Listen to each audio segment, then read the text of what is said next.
Sipas informacioneve, edhe pse rreth 50% e arsenalit balistik iranian është shkatruar, ata janë duke u përpjekur me shpejtësi për ta rivënë në punë, për ta hapur dhe tunelet ku janë bllokuar hyrjet, për të nxjerrë raketat e tyre balistike, por është dhe një lajm që Irani po vjetëfishon prodhimin e dronëve kamikaz Shahed 136. A mund të shkojë kjo një taktike e re, pra dërgimi i shumë dronëve drejt sistemeve mbrojtëse perëndimore për t'i neutralizuar ata? Po, kjo është taktike e njohur, është përdorur nga Rusia në Ukrainë. Unë besoj që ka madje edhe raporte që e vërtetojnë që Rusia e ka dhënë këtë përvojë, pra ka dhënë ekspertizën e nevojshme për përdorimin, taktikën e përdorimit të dronëve.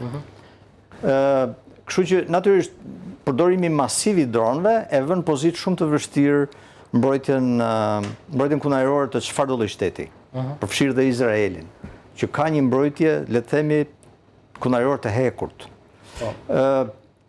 Ka patur, nuk jam shumë i sigurt që Irani në këto momente mund të rrisë prodhimin, por ka patur rritje prodhimi menjëherë mbas luftës 12 dhjetorit vitit kaluar. Ka punuar me gjitha kapacitetet për të shtuar sasinë e dronëve dhe të raketave. Besohet që një pjesë e mirë janë bllokuar, siç e theksuat edhe ju, dhe mbase Irani, nëse ka qenë koha mjaftueshme, mund të ketë punuar për të liruar këto hyrjet e tunele për të nxjerrë këtë arsenal, nëse e ka bërë natyrisht që ka në dorë një sasi të madhe dronësh, që mund ta vënë në vështirësi vendet e rajonit, por edhe Shtetet e Bashkuara dhe Izraelin, megjithse është ofruar, e kanë dhe ekspertizën e mbrojtjes që ka përdorur Ukraina, por në këtë rast Ukraina prodhon interceptor për dronët, specifikisht për dronët. Ashtu u tha dhe më herët që Zelenski do dërgonte disa nga instruktorët e pikërisht këtyre dronëve për interceptues. Problemi është sasia e këtyre, sepse këto i prodhon vetë Ukraina, por ka një sasi shumë të vogël që ajo mund ta shes. Pra sepse i duhen, sepse çdo natë gati ka rreth 1000 dronë Shahed që bombardohet me një sasi shumë të madhe dronesh nga Rusia. Kështu që ajo ka një sasi shumë të limituar që mund ta shes. Pra dhe ky është dhe problemi, nuk është se unë besoj ato ekspertizën ka kaluar pra ekspertiza ukrainase natyrisht është përdorur. Çështja është tek interceptorët tani. Kështu që do detyrohen të përdorin mjetet të shtrenjta, natyrisht, të përdoren pastaj raketa që kushtojnë me miliona dollar, kundër një droni që kushton nga 20 deri në $50.000. Kështu që e vën në vështirësi, kjo është një taktikë që është përdorur.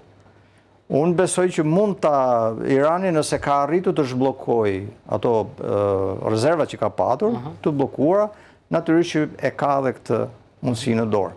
Dhe një lajm me që sa më kujtuat Ukrainën dhe eksperiencën ukrainase, jo më larg se dje, Ukraina ishte duke tashmë nga Gjermania që trajnonte më përpara forcat ukrainase për luftën ndaj Rusisë, tashmë efektivët ukrainës ishin ata duke trajnuar efektivët gjerman pasi kishin fituar një eksperiencë jashtëzakonisht shumë të madhe në këto 5 vite luftë gati përballë Rusisë, dhe këtë eksperiencë po ja kalonin ushtarëve gjerman, të cilët duhet të thonë që nuk kanë asnjë lloj eksperiencë. Është shumë e vërtetë, aktualisht Ukraina mund thuhet pa frikë që është një nga ushtrit më përvojë dhe ekspertizë në luftën moderne aktualisht në botë. Pra dhe është lider në fushën e dronëve. Përdorimi i dronëve jo vetëm në ajër. Gati 3 milion dronë në vit, ka një super në tokë, në det, dhe tani ka filluar të fuzë po prapë në mënyrë masive robotët tokësor për të zëvendësuar ushtarët. Pra është shumë e ndjeshme humbja e personelit ushtarak në front, dhe ka shumë kohë që Ukraina ka punuar në këtë drejtim për të zëvendësuar pikërisht trupat njerëzore me robot, dhe ka patur për herë të parë në historinë e luftrave është marrë një rajon para disa ditësh vetëm me robot. Pra, duke qëndruar operatorët shumë të sigurt mbrapa, është marrë njërën. Këtë e lehtëson edhe terrenin, në fakt që ka Ukraina. Ukraina ka një terren paka shumë fushor, kodrinor shumë të butë, që lehtëson përdorimin e kësaj teknologjie, qoftë edhe të drone, por edhe të roboteve. Shumë interesant, profesor, shumë interesant ky informacion. Por për të kthyer pikërisht tek konflikti në lindjen e mesme, nëse milicit, pra proksit e Iranit, vazhdojnë të sulmojnë vendet e tjera të rajonit, si Izraelin, Emiratet Arabe, Kuvajtin e tjerë, mund të çojë kjo në një prishje të armëpushimit, apo mund të kemi edhe një dalje jashtë kontrollit nga ana e Iranit të këtyre proksi?